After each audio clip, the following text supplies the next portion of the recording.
What it do, everybody? This your boy Slim checking in for a video. Hey man, I've been on these reactions lately, and I got another one. This one right here, I ain't gonna lie. This gonna be a 3-part reaction, man. This is the Boosie reaction, dog. This is the rap's original serial killer exposing the evil life of Boosie reaction. Don't answer the phone. You know what I'm saying? And Bleak got tired of telling Ivy Boosie don't want to talk. He kept telling Boosie. I don't know, but I know he was a baby. So Ivy said, your shit was like. Because of this, Ivy and Boosie began bumping heads as Ivy felt betrayed. As a result, Ivy and Lil Finn began going to the club without Boosie. At the same time, Ivy was becoming a star of his own. He was handsome and could talk that gangster talk. Yeah, man, was him, baby. March 19th, 2005. It's a Saturday night in Baton Rouge, and Ivy is excited to go out to the club and have some fun. On this night, the place to be happens to be a small town across the river called Port Allen, Louisiana. So at 10 p.m., Finn, Ivy, and some TBG friends head across the bridge to Club Vibes. At the club, Finn and Ivy are getting all the girls because they have the popularity and the fancy chain. Well, another crew at the club does not take well to this at all. This would be Uptown Baton Rouge's dope celebrity family, also known as DCF. DCF has been rapping and trying to build their label for years, so jealousy is heavy on this night. In particular, 2 DCF members are there to cause a scene. One would be Marquis Serta, also known as Big Marquis, and the other would be Tremaine Franklin, also known as Lil Pig. DCF Lil Pig actually happens to be first cousins with Lil Finn. He also happens to be former childhood friends with Lil Ivy. But on this night, the jealousy overrides the family connection. Well, inside the club, the DCF members start an argument for zero reason. Once you pick a side, when you in Louisiana, family don't matter about shit. You been and popped your own cousin, no lie. Seeing BR, if your cousin grew up in North Baton Rouge and you grew up in South Baton Rouge, you could probably go to the north on some calm shit, and he could probably come to the south on some calm shit. But it ain't no freelance. You know what I'm saying? Ain't no just roam how you roam just because you got people down here. Nigga, we don't give a fuck about your people. Straight up. That's how, amen. The story goes that Lil Pig gets into an altercation with Lil Ivy and they have to be removed by club security. But thankfully the night ended without any injuries and everyone was able to make it home. Oh, that's not Regardless, the DCF camp now had a reason to make Finn and Ivy their rivals. And now it was only a matter of time before they see each other again. April 2nd, 2005. It's another Saturday night in Baton Rouge, but really not just any Saturday. Specifically, the night happens to be Lil Ivy's this is the night Ivy got killed, because he got killed on his birthday. Lil Ivy headlines Club Shenanigans in North Baton Rouge. So at 10:30 p.m., Finn, Ivy, and a couple other friends head to the club. This happens to be the first year that Boosie isn't with Ivy on his birthday. Well, little does Ivy know, Boosie feels bad about this and he wants to reconcile the relationship. So at 12 a.m., Boosie heads to Club Shenanigans with gifts for Ivy. At 12:30, he arrives to the club and walks to Ivy's section. Boosie and Ivy begin to talk, and from what we know, the conversation doesn't go well. Coincidentally, during this conversation, the DCF crew happen to walk in the club. While everyone is distracted, the DCF crew began to walk to Ivy and Boosie's side of the club. They began yelling threats and walking up to the section. DCF, Lil Pig, and Big Marquis make their way up to the section and things go down. Specifically, Lil Pig targets Ivy and Big Marquis throws a sucker punch right at Boosie. At this moment, Bleak allegedly grabs Boosie and drags him out of the club. He then smartly convinces him to get in the car and drives away. A couple minutes later, police shut down the club and everyone is escorted. Finn and Ivy hop in their separate cars and begin to drive home to their respective homes. Everyone heads out, Lil Finn and his friends and Lil Ivy and his. Everyone is relieved that the night ended peacefully. Yes, Ivy's birthday was ruined, but at least he made it out. Or at least that's what they thought.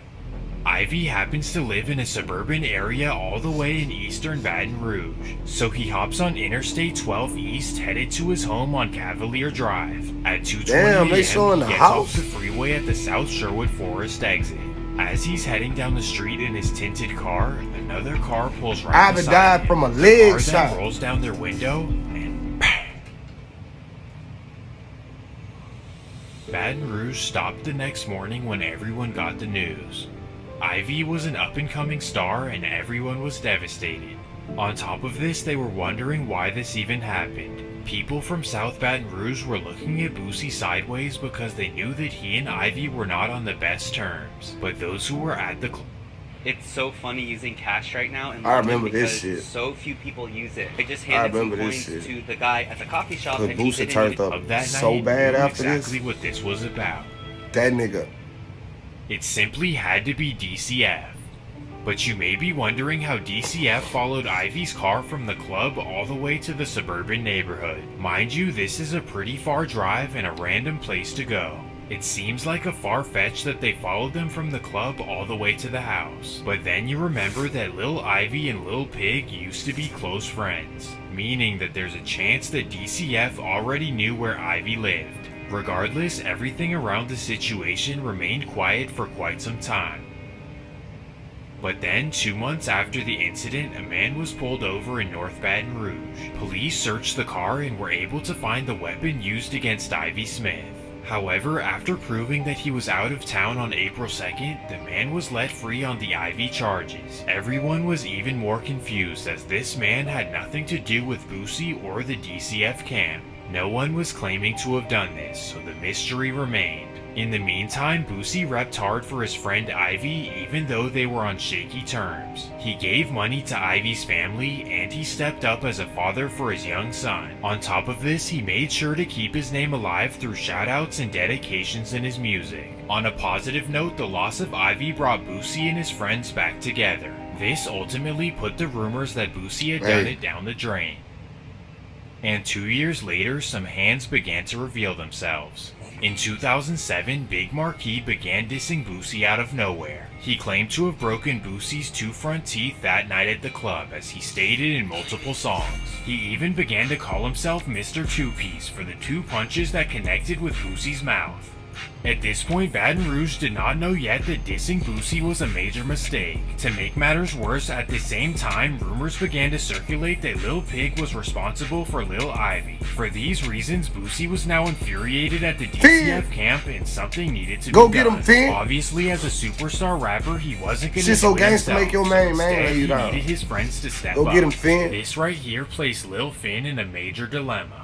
Do I ride with my cousin Pig, or do I ride with Boosie and for my friend Ivy? What you think? Finn was a cold stepper and he was loyal to Boosie and Ivy no matter what. Get him, Finn! And this right here may confirm it. On April 19th, 2008, Lil Pig and his mother were found inside his Acura TL right in front of her home. The incident occurred in a somewhat tucked-off suburban area of Baton Rouge. Ain't This nobody begged the off question of how limits. someone found Lil Pig at this specific location. His Acura was tinted, and the man who did this was sitting across the street waiting for a couple of hours. There was only one plausible answer, as Lil Finn was his cousin, and this was his aunt's house.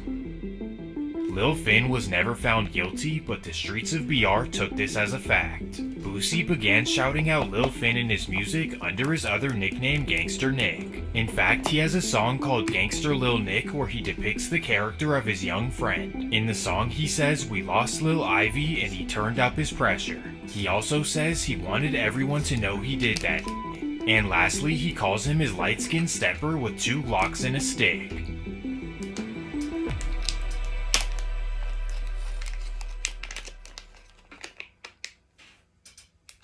When you live this kind of life, karma comes around in mysterious ways. Why they got karma? December 9th, 2008. All these dudes was it's babies a when this Tuesday happened. afternoon in South Baton Rouge, and Lil Finn is outside his house on Tennessee Street. The Hood is outside hanging out when Lil Finn gets into an argument with a friend named Donald Eli. Finn's hot temper gets the best of him and he whips out on his friend.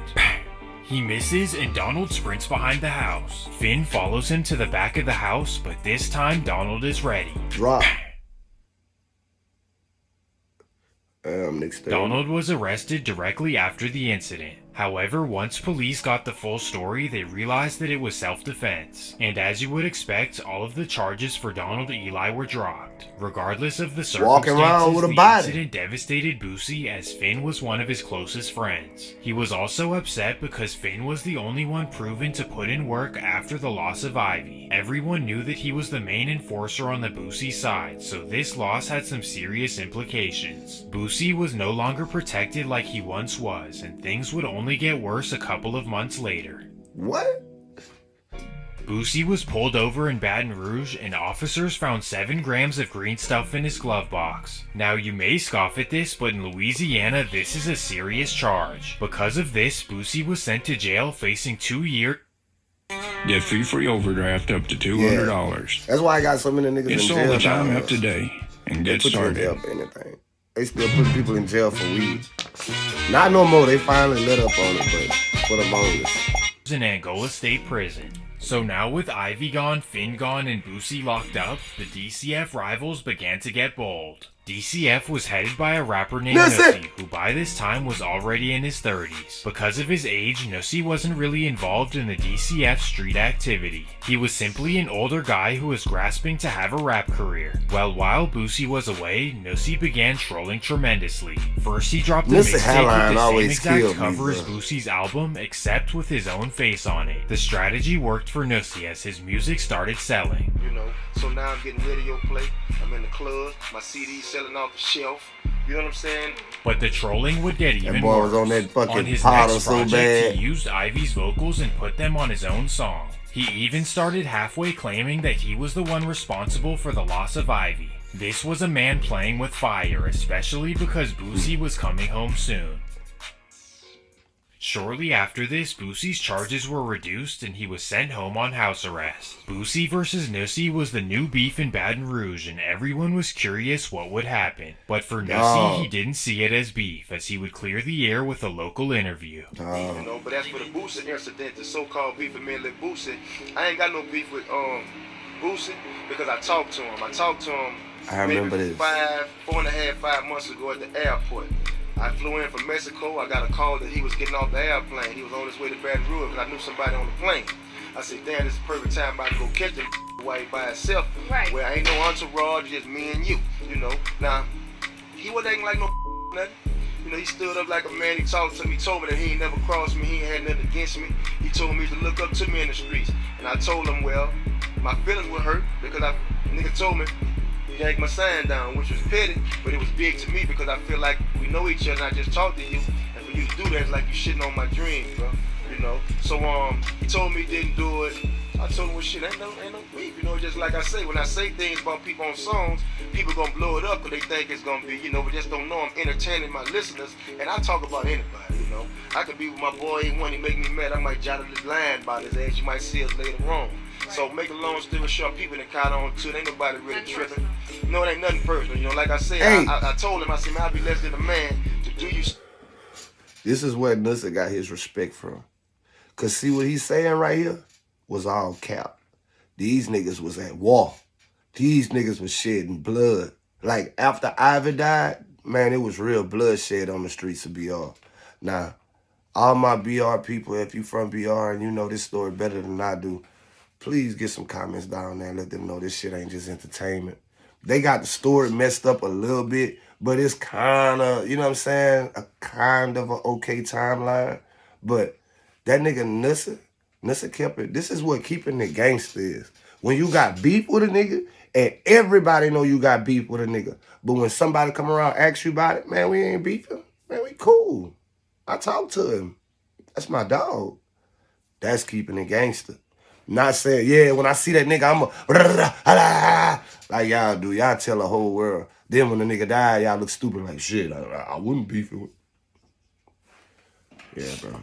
This old law right here. This BR shit, this old law shit right here. Behind some he said, she said, when I can just come approach you.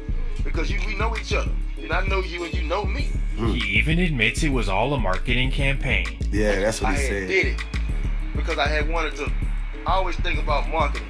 You know what I'm saying? I thought it'd be an easy He did way say to that catch shit. people's ear, and it worked. It did. You know what I'm saying? I did it. I took Boosie's album cover, took him off, put me on it, and I did it. But once you listen to the album, I had no diss. It wasn't a diss record. It just was something. Facts. I wanted to just be different, be exclusive. You know, a lot of people took it the wrong way. A lot of people understood what I was doing, and they commended me for it. You know, the music spoke for itself. Clearly, Nossi thought that everything was good, as that's what Boosie had told him.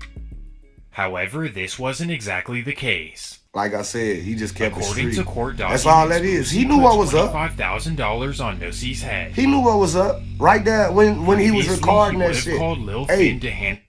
when he was recording that, when them people were standing in front of him with that camera, he knew Boosie had money on his head at the time. He knew that. That's called keeping it gangster, bro. That's how you keep it gangster. I know exactly what's going on. You don't know what's going on. Why would I tell you what's going on? You ain't street. You ain't in this type of business.